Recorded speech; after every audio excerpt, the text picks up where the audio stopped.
道チューバーのラジオジです、僕の動画ではよく効果音を使います。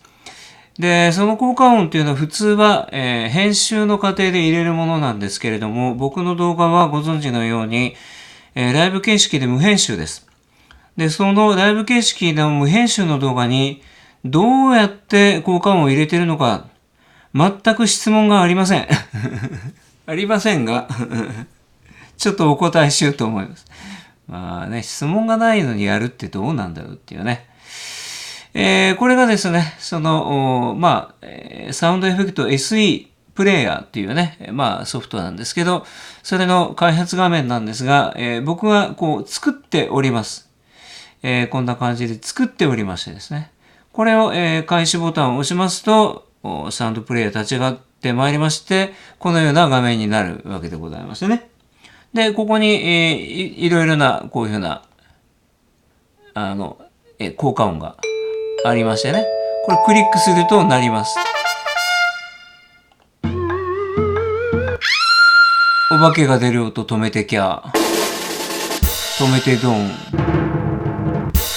運命。ストップボタン。試合終了。止めるみたいなね。何かが飛んでいく。結構ね、逃げる音。これ使うといいね。こういう音とかですね。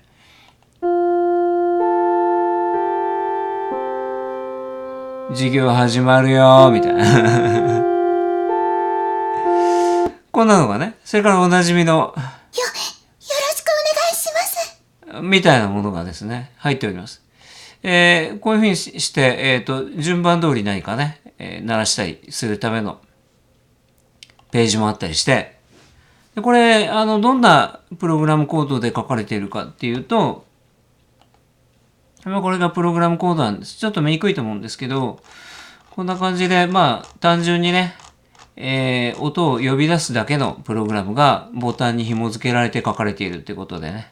これはビジュアルベーシックっていう僕がわかる唯一の言語で書いておりまして、ビジュアルスタジオっていうね、ツールを使って、書いております。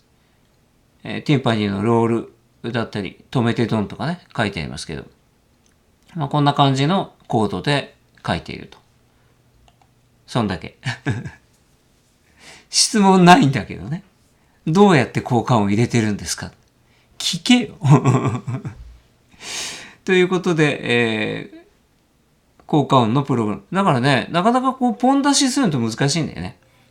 で、そういう効果音のサイトとかあるんだけど、それをこう、自分の思う効果音をピュッとこうポン出しするのは難しいのでね、これは重宝してます。今だからいつも X スプリットの横に立ち上げてですね、何か飛んでいくみたいな。試合終了みたいな感じでね。がっかり。ただこれ問題は、その、効果音を出そうとするときに、そのボタンを押さなきゃいけないから、一回視線が動くじゃん。これが不自然だからね。これなしでやれると一番いいんですけど、そうはいかない。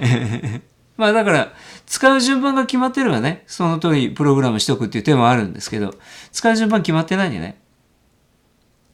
ということで、そろそろ今日の授業を終わろうと思います。生で全部やろうと思うとね、大変。はい。誰もやろうとしない。僕だけやってる。では、今日の授業はここまでです。ラジオエジでした。